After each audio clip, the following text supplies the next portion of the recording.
किसान भाइयों, आज दोपहर बाद में फिर बदलेगा मौसम का मिजाज, फिर आएंगे बादल और फिर होगी मध्यम से कुछ स्थानों पर भारी बारिश। जी किसान भाइयों, जैसा कि कल का जो वीडियो था मेरा 5 जुलाई का, उसमें मैंने आप लोगों को बताया था कि मध्य प्रदेश में जो बंगाली खाड़ी से सिस्टम आया हुआ है उसके प्रभाव से कहीं ना कहीं कम, कहीं ज़्यादा तो कहीं भारी बारिश की संभावनाएं लग रही है। भारी बारिश जो शब्द था उसमें सिर्फ 10% ही खरा उतरा हुआ है, क्योंकि कई स्थानों पर मध्यम बारिश ही देखी गई। कुछ स्थानों पर हो सकता है आपके क्षेत्र में भी, आप कमेंट में बोल सकते हैं कि हमारे यहाँ पर कम बारिश हुई, आपने भारी बारिश का बताया था। जी किसान भाइयों, जैसा कि मैंने पिछले वीडियो में बताया था कि अब सामने की दिशाएं से हवाएं चलेगी तो जो सिस्टम बंगाल की खाड़ी से पूर्व दिशा से आया हुआ है उसको कहीं ना कहीं प्रेशर मिलेगा। प्रेशर मिलने से वो कमज़ोर होगा, कमज़ोर होने के कारण वो जो बारिश होने वाली है वो नहीं दिखती है।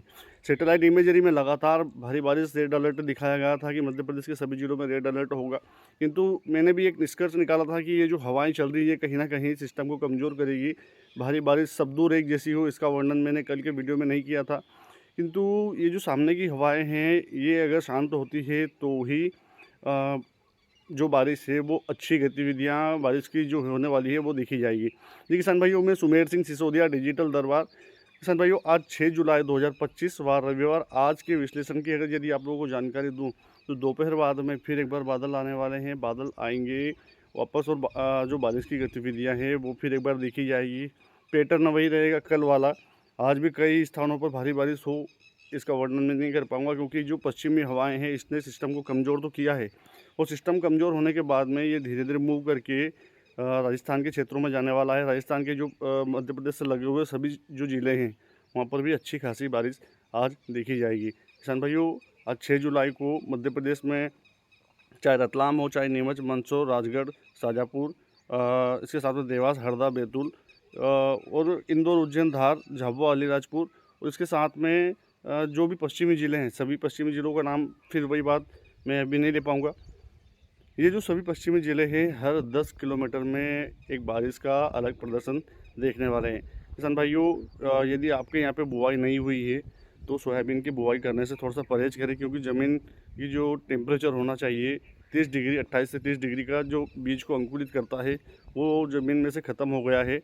अब इसमें यदि आप बीज भी डालते हैं तो वो जर्मिनेट नहीं होगा। इससे अच्छा विकल्प रहेगा मक्का लगाएं या अन्य कोई सब्जी वर्गीय फसल आप लगा सकते हैं तो उसको लगाएं। ये आपका विवेक से निर्णय लें। मैं आपको सुझाव नहीं दे रहा हूँ। किसान को एक सुझाव देना या किसी चीज़ को समझाना सूरज को दीपक दिखाने जैसा है। किसान खुद एक समझदार है, किसान खुद जानता है कि खेती किसानी कैसे करना है। ये मेरा एक जो सुझाव था वो मैंने आप लोगों को दिया है। किसान भाइयों, आज और कल 2 दिन थोड़ी बारिश है, इसके बाद में धीरे धीरे बारिश की जो गैप है वो धीरे धीरे फैलती जाएगी। कुछ ही स्थानों पर बारिश होगी, कहीं कम होगी, कहीं थोड़ी सी ज़्यादा हो जाएगी। ये गतिविधियाँ 10 तारीख तक चलने वाली है। 10 तारीख के बाद में 11 को भी थोड़ा सा लग रहा है कि कुछ बूंदाबांदी कुछ क्षेत्रों में है, किंतु 11-12 के जो आसपास है वो बारिश धीरे धीरे गैप देना मध्य प्रदेश में शुरू करेगी।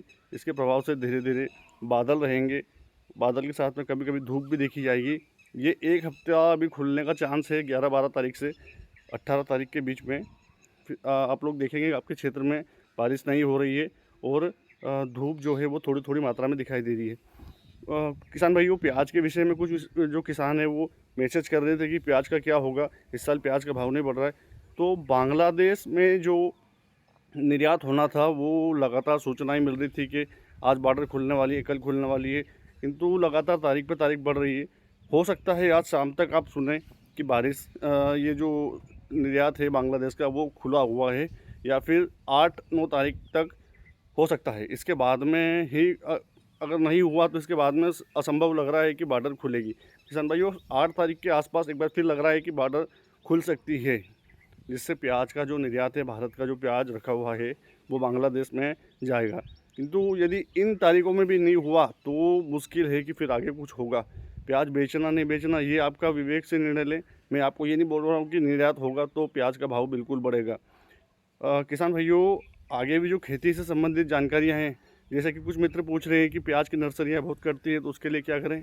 किसान भाइयों, क्लोबिन का प्रयोग से परहेज करें, स्पेशल नर्सरी वाली जगहों पर, जहाँ पर क्योंकि इसका असर लॉन्ग पीरियड तक रहता है। जो क्लोबिन की दवाई है इसका जो ज़मीन पर असर होता है वो धीरे धीरे अगली फसल तक भी रहता है, जिससे पौधे जो है वो कटते हैं और जो प्याज का उत्पादन है उसको वो कहीं ना कहीं डिस्टर्ब होता है। आज 6 जुलाई किसान भाइयों, 7 जुलाई तक भी बारिश ऐसे ही चलने वाली है। इसके बाद में थोड़ी थोड़ी कमी आती जाएगी। इसके बाद में यदि कोई सिस्टम बनता है और बारिश होती है तो उसकी सूचना मैं आप लोगों के समक्ष जल्द लेके आता हूँ। जय श्री राम।